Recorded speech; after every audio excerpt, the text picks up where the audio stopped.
Dinesh Gangasani. Welcome to my channel think about this. గత 15 రోజుల నుండి దేశవ్యాప్తంగా కోల్కతాలో ఆర్జీ కార్ హాస్పిటల్లో జరిగినటువంటి ట్రైనీ డాక్టర్ హత్య ఘటనపైనే దేశం యావత్తు నిరసన వ్యక్తమవుతుంది.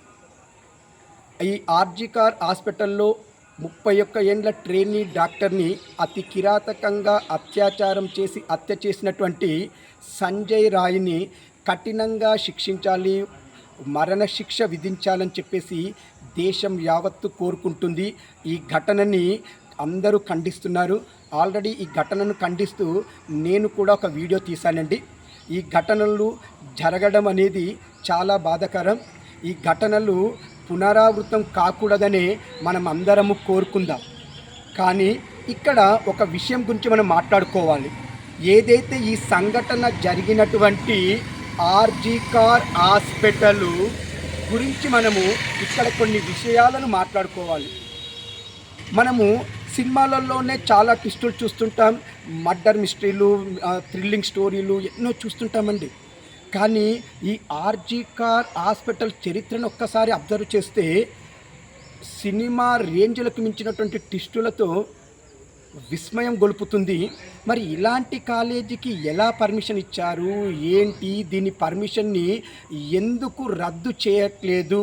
ఈ కాలేజీలో జరిగినటువంటి కొన్ని సంఘటనల గురించి ఈరోజు మనము మాట్లాడుకుందాం.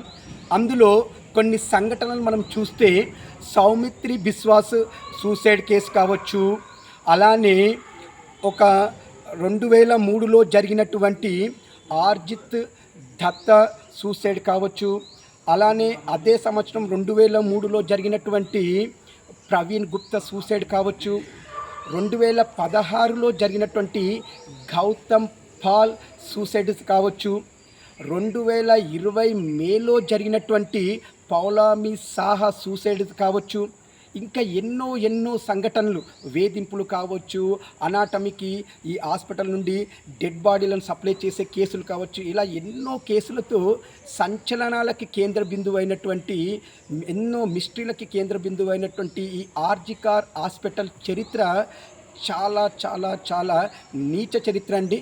మరి ఇలాంటి కాలేజీని ఇన్ని రోజులుగా ఎలా నడిపిస్తున్నారు, ఎలా పర్మిషన్స్ ఇచ్చారు, ఎలా రన్ చేస్తున్నారు, అసలు దీన్ని ఎందుకు రద్దు చేయలేదు అనేది ఆలోచిస్తే చాలా భయం అవుతుందండి. మరి ఇందులో చదివే పిల్లలకు అసలు వాళ్లకు నిజమైన చదువులు చదువుతున్నారా లేదా, వాళ్ళ భవిష్యత్తు ఏంటిది అనేది ఒక్కసారి ఆలోచిస్తే చాలా భయం అవుతుందండి.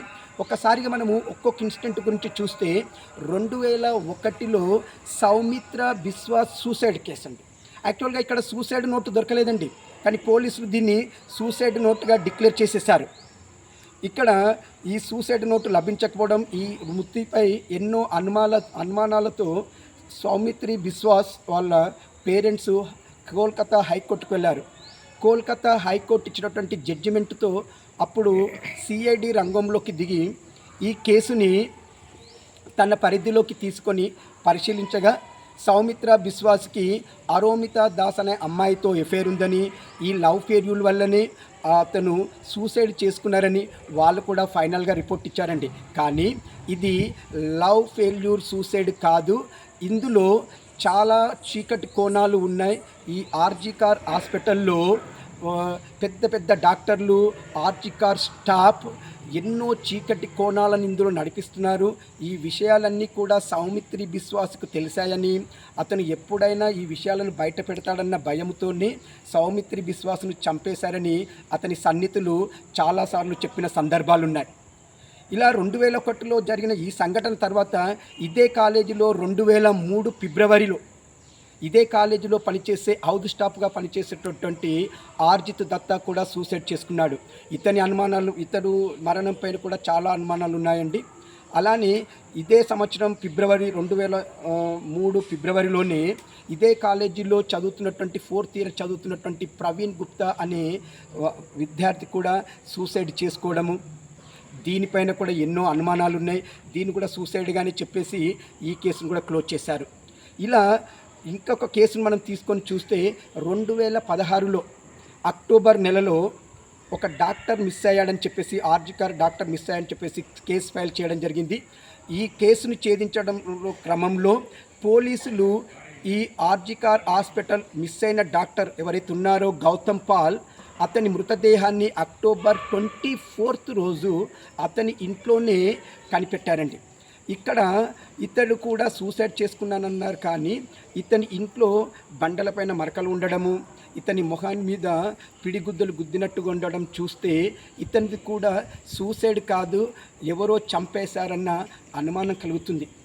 ఇలా తర్వాత 2020 మేలో పౌలోమి సాహా అనే ఇంటర్న్షిప్ చేసే ఒక ట్రైనీ డాక్టర్ కూడా బిల్డింగ్ పై నుండి దూకి చనిపోవడము, దీని మీద కూడా ఎన్నో అనుమానాలు ఉన్నాయి. ఇలా ఈ కాలేజీలో ఇన్ని రకాల సూసైడ్ అటెంప్ట్స్, ఇంకా ఇవి కాదండి, ఇంకా జూనియర్లని సీనియర్లు వేధించడం కావచ్చు, అమ్మాయిలని వేధింపుడు కేసులు కావచ్చు, ఇలాంటివి ఎన్నో కోకొల్లలు ఈ కాలేజీలో ఉన్నాయండి. ఈ కాలేజీలో సీనియర్లు అనేవాళ్ళు ఒక పెద్ద గ్యాంగు నడుపుతున్నట్టు వీళ్ళు మత్తు పదార్థాలు, పోర్నోగ్రఫీ, ఇలా ప్రాస్టిట్యూషన్ సంబంధించినటువంటి ఎన్నో అసాంఘిక కార్యకలాపాలు ఈ కాలేజీలో నిర్వహిస్తున్నట్టు ఇక్కడ కొంతమంది సన్నిహితులు చెప్పినటువంటి విషయాలండి. వీటిని ఇప్పుడు ఈ కాలేజీకి ఇంతకుముందు ప్రిన్సిపాల్గా ఉన్నటువంటి సందీప్ ఘోష్, ఎవరైతే ఈ కాలేజీలో జరిగినటువంటి ఇన్సిడెంట్ ఉందో, ఈ కాలేజీకి సందీప్ ఘోష్ పెద్దనండి. ఈ ప్రిన్సిపాల్ ఈ కాలేజీలో ఎంతలా పాతుకపోయాడు అంటే, గత 20 ఏండ్ల నుండి ఈ కాలేజీలో ఇతని మీద ఎన్ని కంప్లైంట్స్ వచ్చినా ఇతని మీద యాక్షన్ తీసుకున్న వాళ్ళు కూడా లేరండి. సో తీసుకున్న అలా వెళ్ళి మళ్ళీ ఇలా వచ్చేసి తన ఇన్ఫ్లుయెన్స్తో మళ్ళీ కాలేజీలోనే తిష్టవేసేవాడు. ఇతనికంటూ ఒక గ్యాంగ్ మెయింటైన్ చేసేవాడండి. ఇక్కడ తన అరాచకాలను, ఈ కాలేజీకి సంబంధించి ఎలాంటి విషయాలను ఎవరైనా బహిర్గతం చేసే ప్రతి వాడిని కూడా తన గ్యాంగుతో అతను వేధింపులకు గురి చేసేవాడు. అవసరం అనుకుంటే ఈ కాలేజీలో ఈ జరిగినటువంటి ప్రతి సూసైడ్ కావచ్చు, ఎన్నో కావచ్చండి. వీటి వెనకాల మరి ఎవరి హస్తం ఉందో ఇప్పుడు నేను చెప్పిన దాన్ని బట్టి మీకు కాస్త అర్థమయ్యే ఉంటుంది. ఇందులో ఎన్నో అసాంఘిక కార్యక్రమాలు జరుగుతున్నాయన్న భావన నాకే కాదండి, కోల్కతాలో దేశం మొత్తం మీద ప్రతి ఒక్కడికి ఈ ఆర్జికర్ హాస్పిటల్ మీద అనుమానం కలుగుతుంది. మొన్న జరిగినటువంటి ఇన్సిడెంట్ కూడా ఇదేనండి. మొన్న ఏదైతే ఆగస్టు 9 ఈ ట్రైనీ డాక్టర్ మీద జరిగినటువంటి ఈ అత్యాచార ఘటన ఏదైతే ఉందో, ఈ ఘటన ఒక్కడు చేసింది కాదండి. ఆ సంజయ్ రాజ్ అనే కిరాతకుడు ఒక్కడు చేసింది కాదు. ఇందులో ఆ అమ్మాయిని గ్యాంగ్ రేప్ చేసి చంపారన్న అనుమానము అందరికీ కలుగుతుంది. ఇందులో ఎంత పెద్ద దోషులు ఉన్నా సరే ప్రతి ఒక్కరిని విచారించి అతి త్వరగా ప్రతి ఒక్కరికి కూడా, తప్పు చేసిన ప్రతి ఒక్కరికి కూడా ఉరి శిక్ష విధించాలని నా ఛానల్ తరఫున నేను కోరుకుంటున్నాను. నేనే కాదండి, యావత్ భారతదేశం అదే కోరుకుంటుంది. ఎక్కడైతే మహిళలను పూజిస్తామో అక్కడ దేశము డెవలప్ అవుతుంది. ఎక్కడైతే మహిళలను పూజిస్తామో అక్కడ లక్ష్మి ఉంటుంది.